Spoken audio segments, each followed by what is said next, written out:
Hi and welcome back. I'm George Pearson. This video is about making money. I'm talking about making money online, making money from home, making money as a YouTuber, making money as an internet marketer, making money as an affiliate marketer. If you're an aspiring entrepreneur, or if you're considering becoming an entrepreneur, I applaud you, I congratulate you, and I urge you to stay with me for an eye-opening revelation. Almost every entrepreneur begins with a plan of making money. And believe it or not, that is a bad plan, a really bad plan. As incredible as it may seem, if making money is your goal, you're already making a huge mistake. In fact, you're making two mistakes, which I will reveal shortly. You're probably thinking, how could a plan or a goal of making money be bad? Why it's bad is because it is incomplete. And you'll see in a moment why incomplete is devastating. In fact, it disturbs me when I see all these gurus fail to make you aware of what's about to follow. Maybe their way of keeping you as a permanent customer, perhaps. But irregardless, the fact remains that you are starting off wrong. And what that means is your chances of success are almost zero. Now, I also want to invite you to stay with me for your bonus. This is where you will learn a success secret that turned things around for me, and I believe it will do the same for you. First, let's start with how in the world could embarking on a journey to make money, how could that possibly be a bad plan or a bad idea? It's not necessarily a bad idea, but it's a bad plan, and the reason, again, is that it is incomplete. In fact, a plan to make money is so incomplete, it's so flawed that even if you do succeed, you'll still fail. Why making money as a goal is a bad goal is that we need to include two more ingredients, two more essential ingredients, two more absolutely essential ingredients, and those ingredients are time and health. And the reason is the law of attraction. We're going to attract whatever it is that we strive for, whatever it is that we desire. And if we fail to include this into our plan, we will fail to attract it. We need to include time to spend with our friends. We need to include time to spend with our family. Time to enjoy the money and the success that we're about to realize. We also need to include in our plan an exit strategy so that we will have even more time to enjoy family, friends, and our success. The exit strategy, in other words, is to actually include a time to become debt-free as well as a time to go on permanent vacation, in other words, to retire. Without adding time to your plan, a plan to make money can become a trap. Unfortunately, that's going to rob you of your own time, as well as time with friends, as well as time with family. The drive, the ambition, the dedication that it's going to take in order for you to succeed, if it's unchecked, it can consume you as well as your time. It can rob you, strip you of your friends, and even take away your family. Making money or making a lot of money may seem like a noble goal, but it's the enjoyment of that money that is really what your goal should be all about. In order to make that happen, you need to include time and health into your plan. What good's making a lot of money if you don't have the time to enjoy it? And certainly without health, none of it's worth it. I want to share with you a couple of superb tips about how you can add time to your plan. If you like this video so far, and I certainly hope you do, if you're finding value in this video, give it a big thumbs up if you would.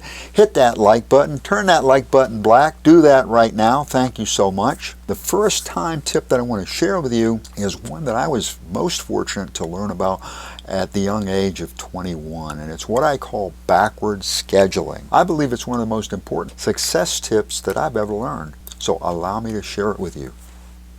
As an entrepreneur, you're going to need to plan your time. You're going to need to schedule your time. In order to do this, in order to schedule your time, you're going to need a couple of planners, and you're going to need a to-do list. You're going to need one planner. It's going to be like a long-term planner. That's going to be for your long-term goals and so forth. The other planner is typically a weekly planner, and that's where you're going to set up your weekly schedule. For your to-do list, I suggest that you consider using what's called the top 5 or the top 6 approach. In other words, on your to-do list, put down the top 5, the top 6 things that you're going to do today. When it comes to backwards scheduling, the tip that I was so lucky to learn is to fill in your weekly schedule with personal time first. In other words, on your weekly planner, you have a blank planner. On your weekly planner, you have a blank planner. Before penciling in appointments, before penciling in meetings, calls, anything that's business at all, pencil in personal time. Pencil in family time, pencil in friends, time with friends, pencil in your personal time first. Let's say you're spending Wednesday and Sunday with your family. Pencil it in.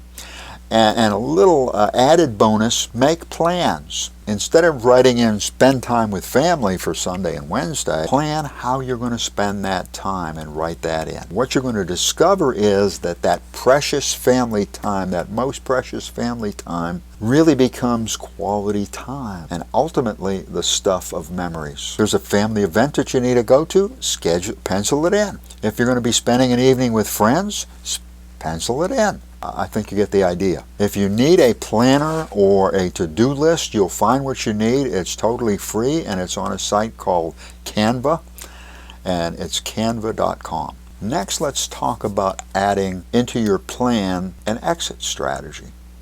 At some point, your business, which is an investment along with your other investments, which you may have not made yet, of course, these investments in your business or the sale of your business are going to generate enough monies or enough income for you to exit without hurting yourself financially. Include that exit strategy into your plan. And if you absolutely positively love whatever it is that you're doing, then consider at least a partial exit, so you're going to have more time to enjoy the benefits of your success. A plan to make money is not much of a plan if it doesn't include having the time to enjoy the money. What you want is both money freedom and time freedom. You want both of those. And again, since you're going to attract what you desire, be sure to include those in your plan, and be sure to include health, good health as well. Now, certainly we all want good health. In fact, leading a healthy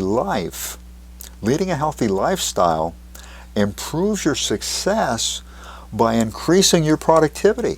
It also reduces your stress levels. Less than optimal health, unfortunately, is linked with lower life satisfaction. Optimal health is linked with enjoying life to its fullest. Good health is going to mean lower cortisol levels, in other words, lower stress levels, and that's been shown to increase performance not only in business but in most areas of life. Good health is not only a prerequisite for enjoying your success, it turns out that good health is a major plus when it comes to achieving that success. So add a healthy lifestyle to your plan. Deciding to become an entrepreneur is actually a decision to become successful. Since you're going to be successful, for goodness sakes, do it right and start with the right plan, which means including time and health. And this brings us to your bonus. And your bonus is a key ingredient, in my case, a very key ingredient for success. That key is giving. I was in my 20s, and I and my partner had an insurance business, and the insurance business was stagnating. We had the title of vice president. In reality, we were the equivalent of national sales reps. So we were the ones that sold our products to independent general agencies or independent general agents. So what that meant was, of course, that we had the whole continental United States as our oyster. We also had a small agency of our own, but we were stagnating. Positive thinking, we practiced positive thinking till we were blue in the face and we were still stagnating. Attracting wealth, we attracted wealth with all our might and we were still stagnating. We practiced the art of intimidation, we subscribed to every aspect of Think and Grow Rich, and on, and we were stagnating. Whatever we could do to move forward, we tried it, and we continued to stagnate. and we discovered giving. And the idea behind giving is that giving leads to getting, and we were all about getting. So for all the wrong reasons, we started giving. And we gave money, and supposedly the best giving was giving of our time and giving of our stuff, and we did that as well. I mean, we were all in. And what we soon discovered, fortunately, was the joy of giving. So not too long after we started giving, we began giving for all the right reasons. You know what happened? We stopped stagnating. We went from a one-room office with a handful of people to 3 floors with over 40 people. And in addition, we were systematically crushing it. We were systematically spreading our network of GAs across the United States. Now, I'm not an expert, and the information that I'm sharing is for informational purposes, but allow me to share what I believe is what happened. Now, at that point in my life, again, I was only in my 20s, I was not aware of the fact that I needed to give myself permission, you might say, in order to be successful. I wasn't aware of that. I was not aware that in my mind's eye, I need to be worthy of success. I was not aware of that. I believe that giving, even though initially it was for all the wrong reasons, I believe that giving was able to overcome these 2 obstacles, these 2 success barriers. I was not aware of the fact that I was kind of standing in my own way, but giving helped me to overcome that.